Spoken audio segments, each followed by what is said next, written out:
Andrea, 35, had always been the kind of person who believed in the strength of family, even when trust didn't come easily. Living alone in a small house in the suburbs of Colorado Springs, Andrea worked as a manager at an interior design firm. Her life was peaceful, stable, and independent.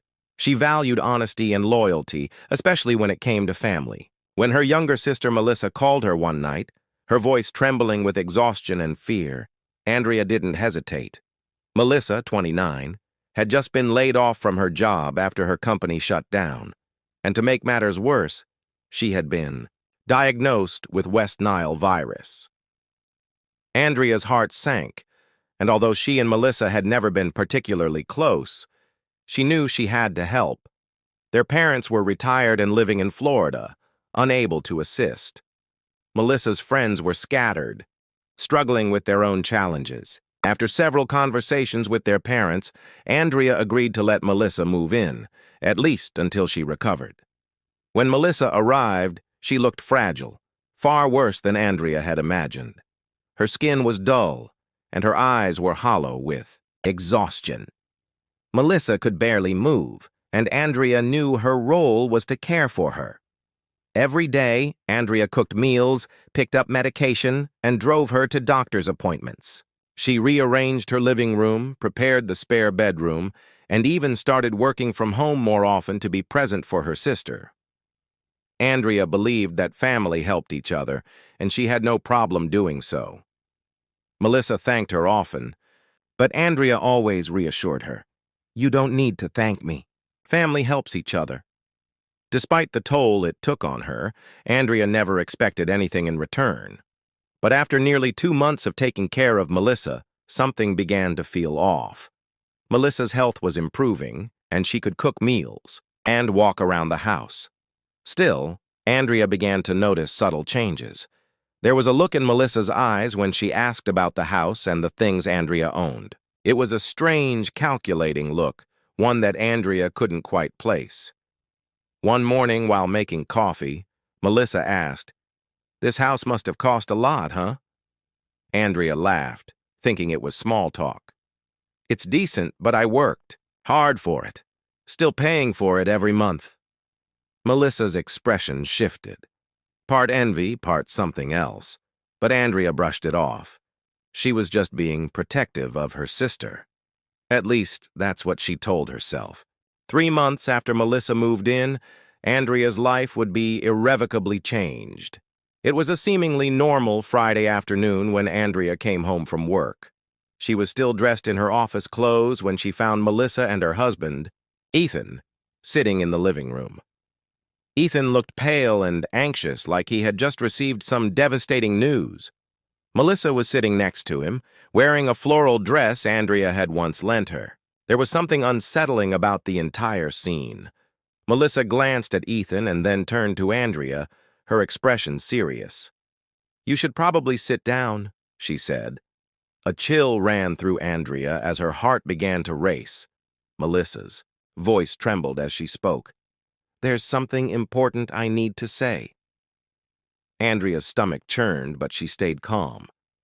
"What's going on?" "I'm pregnant," Melissa said. The words hit Andrea like a slap to the face. For a moment, she was frozen, unable to process what she was hearing. "Pregnant? Whose baby?"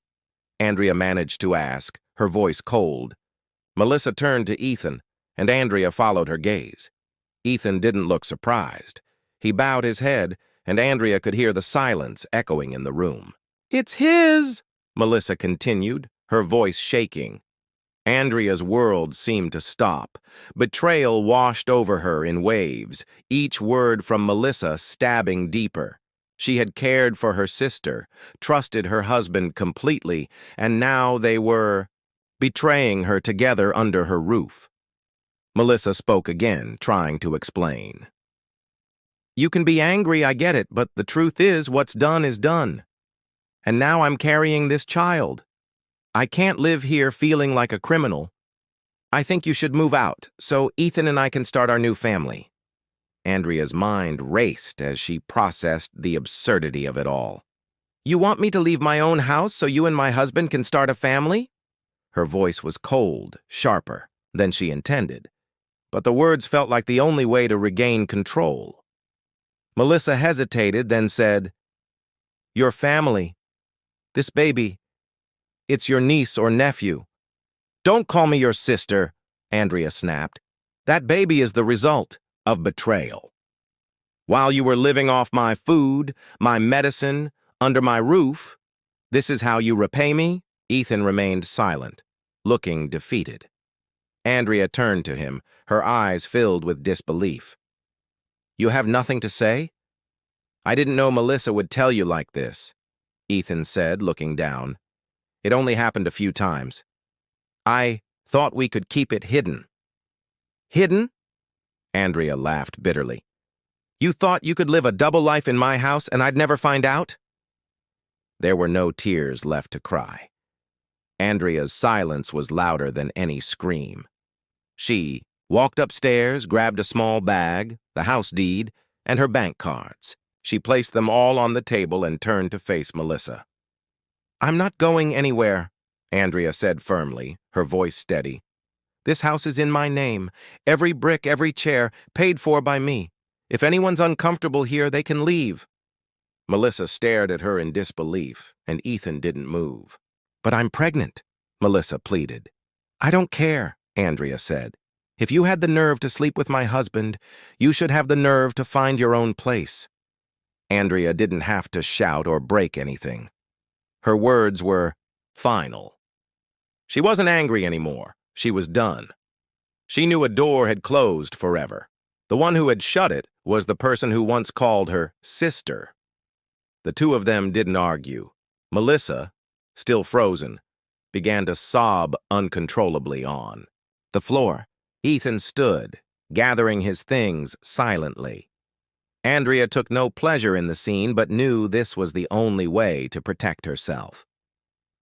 That night, Andrea found a strange kind of quiet in her home. It was empty, but it was peaceful. She felt a sense of control that she hadn't felt in months. She didn't cry, didn't feel anger. She just felt the weight of the betrayal lift slightly, even if it wasn't gone completely. The next morning, Andrea filed for divorce. She didn't want to drag it out. She wanted it over. She signed the papers, not because she wanted revenge, but because she needed closure. Ethan would have no claim to any of the assets because everything was in her name. Later, Andrea received a text message from Ethan revealing that Melissa had never been pregnant. It had all been a lie. The news shook Andrea to the core, but it also gave her clarity. Melissa had faked everything, manipulating her family and Ethan to achieve whatever selfish goal she had. Andrea didn't need proof. She had lived the truth. She called her mother to tell her, but when her mother asked for proof, Andrea calmly responded, "I don't need proof, Mom. I'm done proving anything." The phone call ended, and Andrea finally felt peace. She no longer needed to justify herself to anyone. She had made the right decision for herself. Days later, she finalized the divorce, blocking Ethan, Melissa, and anyone else who hadn't been supportive. She chose peace, chose herself. Life slowly began to return to normal. Andrea started to make her house hers again, no longer bound by the past. She started small, changing the decor, clearing out old memories. Each change was a small step toward healing. One day, she rebooked a trip to Charleston, a place she had once dreamed of visiting but had canceled for Ethan. For the first time in a long while, Andrea felt free. She had stepped out of the shadow of her past, learned to protect herself, and discovered a new strength she never knew she had. Andrea knew that the road ahead wouldn't be easy. She'd have to face judgment from her family, and maybe even resentment from Melissa. But she also knew she had done what was necessary for her own healing. She had chosen herself, and for the first time, she felt at peace. Was Andrea too harsh, or was it the only choice she had to protect herself? Share your thoughts, and don't forget to follow for more stories of strength, resilience, and family.